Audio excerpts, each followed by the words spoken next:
bénissons le Seigneur ce matin pour notre méditation du jour.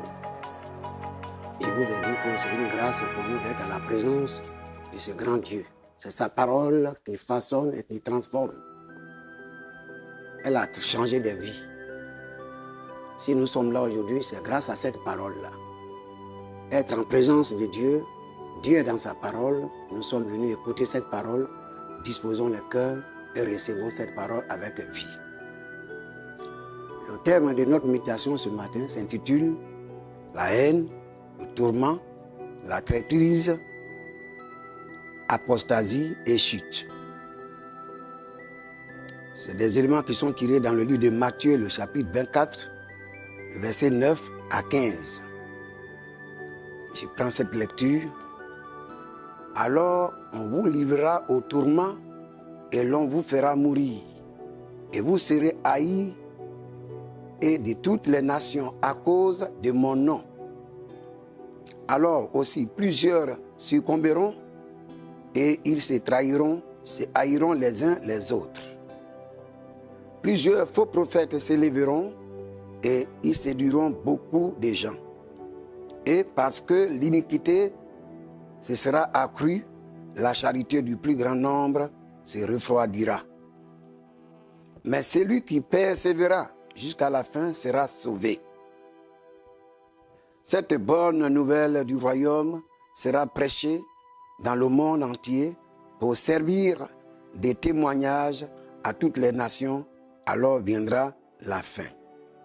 Au verset 15, c'est pourquoi, lorsque vous verrez l'abomination de la désolation dont a parlé le prophète Daniel, établi en lieu saint, que celui qui lit fasse attention.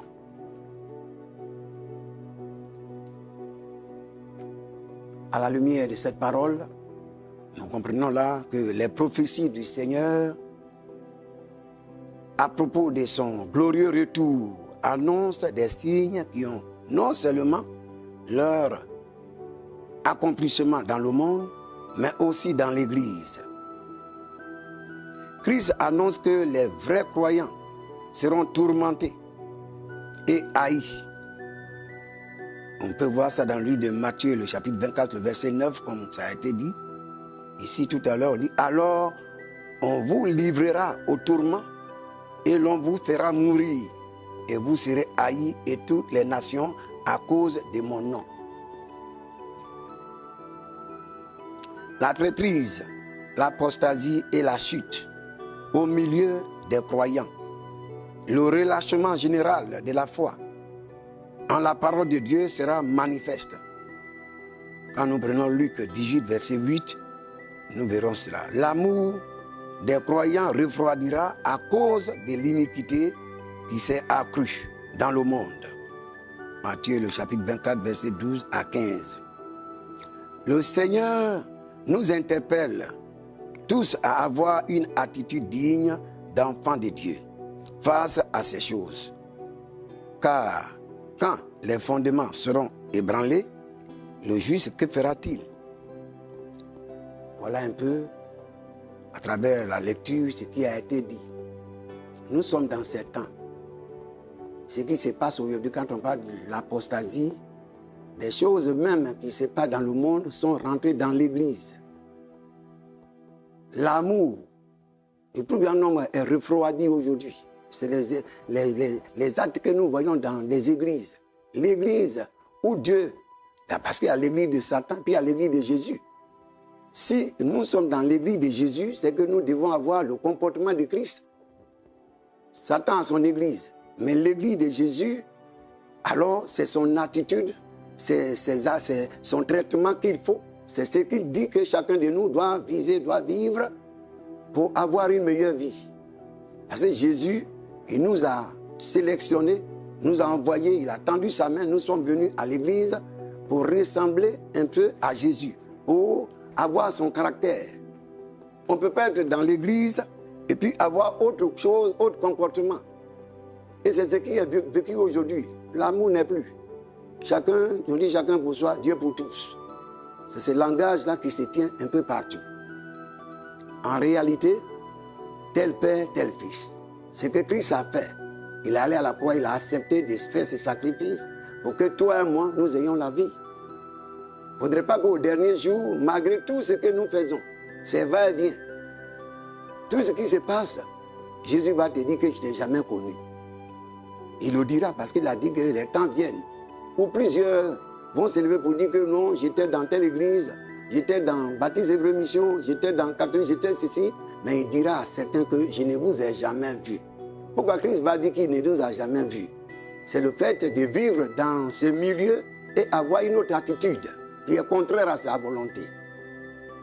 Il a demandé à chacun de nous de faire la volonté de Dieu. C'est vrai, il est allé à la croix pour mourir, ça c'est une réalité. Mais il est mort pour nous afin que, par ses sacrifices, nous puissions encore retourner, oui, dans sa félicité au dernier jour. Quand tu vas finir à ce monde, c'est très important. La leçon qu'on doit tirer ici, comme je l'ai dit, telle que nous venons de l'étudier, nous comprenons par les prophéties du Seigneur que non seulement les signes précurseurs au retour du Seigneur se manifestent dans le monde, mais aussi dans l'Église, par l'apostasie, la traîtrise, la chute des croyants. Ayons donc une attitude de foi ferme.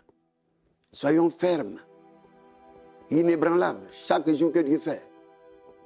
Malgré tous ces tourbillons, ces choses que les gens, l'ennemi, les suppôts de l'adversaire donnent, nous ne devons pas suivre ces choses, mais nous devons regarder, porter nos regards sur le Seigneur. Parce que c'est lui qui est le chemin, la vérité et la vie. Personne ne peut aller là-bas sans Jésus. Donc, recherchons toujours à mener une foi ferme dans la sérénité, dans la vérité, pour que nous ne soyons pas rejetés au dernier jour. Ça, c'est la vérité. Que nous le fassions ou pas, beaucoup seront rejetés. Donc, ayons cette foi, ayons cette vigueur, ayons cette force-là de suivre fermement la parole de Dieu et d'obéir à cette parole, de la suivre parce que c'est le désir de Dieu pour que tu sois au dernier jour dans la félicité éternelle. Tout un chacun qui aura cette vie, je pense que la victoire sera heureuse et meilleure pour la personne. Que le nom de l'Éternel Dieu soit glorifié. Au nom de Jésus-Christ, nous allons prier.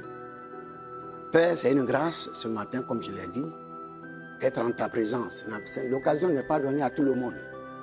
Mais ce que nous venons d'entendre, que ces choses ne doivent pas nous faiblir. Au contraire, si nous entendons ces paroles, nous devons sortir de la traîtrise, nous devons sortir de l'apostasie, nous devons sortir aussi, oui, de tout ce qui est, oui, chute. Mais nous devons mener une vie cohérente. C'est ce que nous voulons, c'est ce que nous souhaitons.